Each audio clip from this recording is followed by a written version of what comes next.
Yeah, YouTube, what's good? Back with another video. Early morning vibes, you know what's going on with it, man. I swear it's nothing like early morning workouts and audiobooks. I swear it's nothing like it, man. It's such a peaceful vibe. Especially, you get in there, ain't nobody in the gym, lock in on a good book, and just go to work, you know what I'm saying? Got a great pump in, chest, shoulders, back. Did a lot of upper today, so feeling great. Finna head to the crib, get ready for work. But this video is for those who aspire to be some of the top percenters, some of the top performers. You want to be the best, whatever that is in your mind. What you want to be the best. You want to be the best version of you. You want to be the best when competing in whatever field you're competing in. This is just something to help you become or get your mindset together to become a top percenter, right? Because I said it before that success comes in the few and not the many, right? So that's why it's so prestigious to be in the 1%ers, the 5%, the 10% group, of any field or of your age group or whatever, right? Success comes in the few and not the many.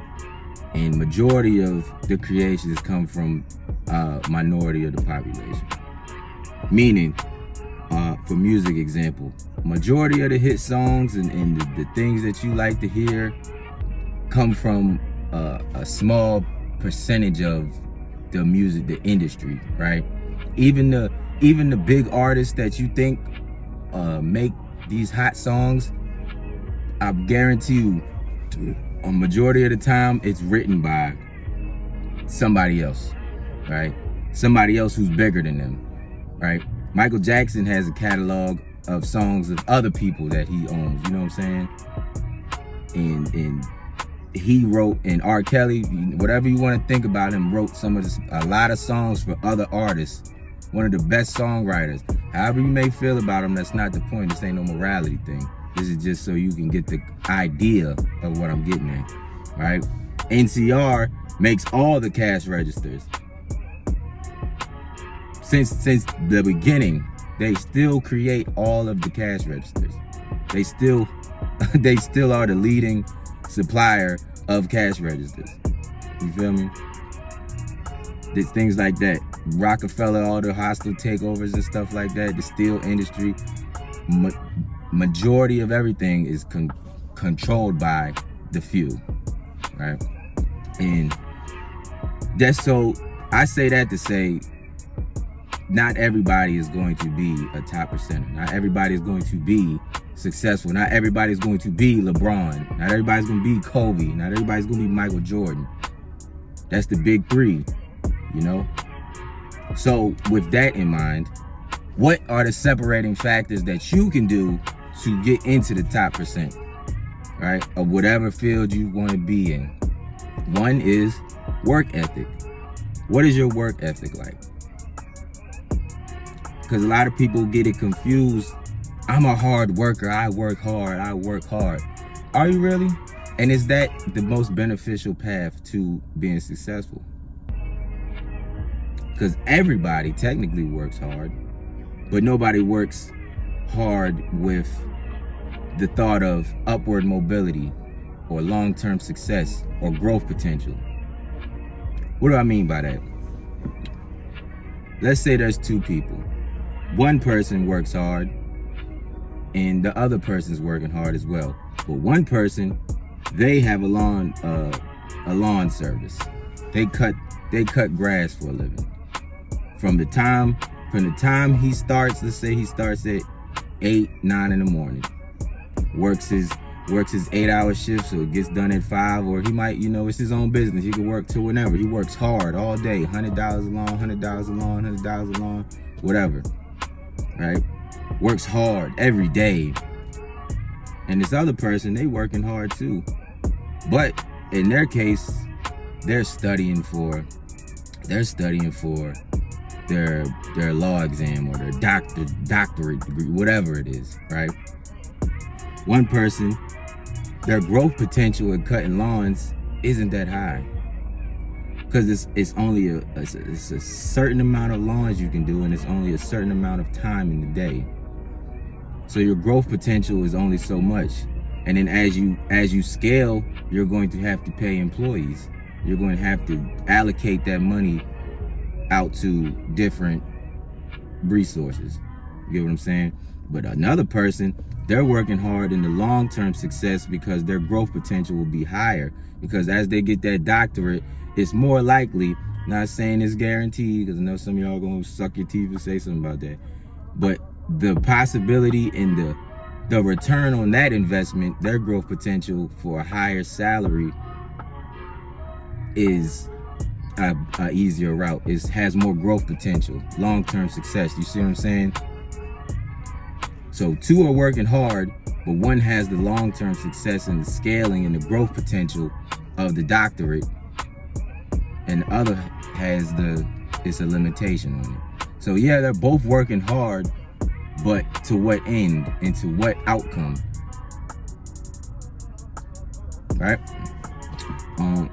Another separating factor I would say is ambition. You gotta be ambitious. You gotta have a driving factor in you, something that pulls you.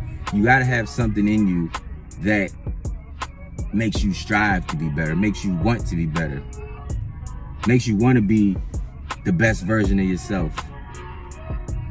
Because your ambition will lead you, excuse me, your ambition will lead you into endeavors that are beneficial to your growth. You might fail in them, you might not, but it's all going to lead you in the same path. It's all going to lead you down the same path. Your ambition, I would tie it in with your purpose, because your purpose and ambition will kind of go hand in hand. Because if you have a purpose, you'll have that feeling of a sense of urgency. You'll have a sense of pride. You'll have an enjoyment of waking up early. You'll have that enjoyment of getting out of bed, to know that you're on the right path, to know that you're doing something positive, to know that you're doing what pleases your spirit, right? Especially if you have ambitious goals about it. Whatever your purpose is, if you have ambitious goals, big goals, you'll be too excited, too motivated, too disciplined. I ain't gonna say disciplined yet, that's the next one. But you'll be too driven to want to get out of bed and want to get those things completed. And your ambition, your purpose, it's viral. Like people, it's intoxicating. Seeing somebody who's on their purpose, somebody who's ambitious, somebody who is enjoying what they do, it's infectious. People are driven, are drawn to that. Women and men alike. When your woman sees you ambitious and on your purpose and doing the things that you love to do and working hard and adding value to people, she'll sit back and just admire you. Just like, damn, look at the man I got. And then other men who see you driven, ambitious, on your purpose, doing your own thing, getting to it, getting after it, they'll be more inclined to want to work with you, want to help you. Like, man, that's a dude right there I can get behind, man. Buddy be handling his business. He get things done. He makes it happen. You know what I'm saying? He make money. He mind his business. He don't get into no foolishness. He do his thing and move around. He add value to people. You know what I'm saying? That makes your name good. Next, discipline. Always say discipline. Discipline is going to keep you on the right track when your motivation falters, when your motivation falls. Because you'll never be motivated all the time. I'm not even motivated all the time, but I do just get it done. And how do you build this discipline? How do you gain this discipline?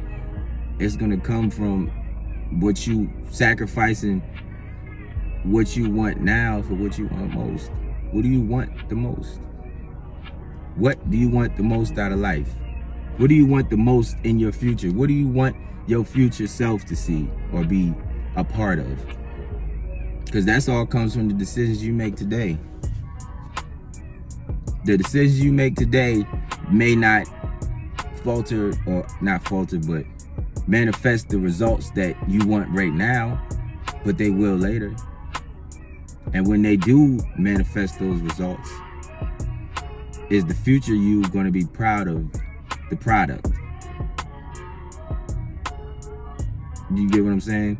It's delayed gratification in a nutshell. Can you delay eating foolishness and eating a clean diet and working out consistently, constantly, intensely to get the body you want so that your future self can reap the benefits of it? The long-term health benefits, the mate selection.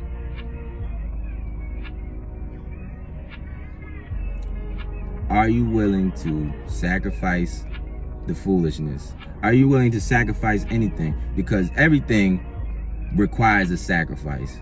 Everything worth having requires a sacrifice. Doesn't even have to be nothing major, but everything worth anything requires a sacrifice. Point blank. You want to get your degree, you're going to have to sacrifice time, you're going to have to sacrifice partying, whatever it is that you do. You want the body you want, you're going to have to sacrifice time, you're going to have to sacrifice the sweets and things like that. You want a good relationship or a long-lasting monogamous relationship, if that's the time you want, you're going to have to sacrifice other women. You're going to have to sacrifice chilling with your boys that's still outside, if you know that you're going to be tempted by it. Everything is a trade-off. Everything is a sacrifice. What are you willing to sacrifice to get where you're going? What are you willing to sacrifice to get where you're going? And the last separating factor I'm going to say is legacy. What are you going to leave behind? What do you want to leave behind? What do you want your name to be? What do you want your memories of you to be when you're no longer here? Do you understand what I'm saying? What is going to live? What are you going to put into this world that's going to live on after you?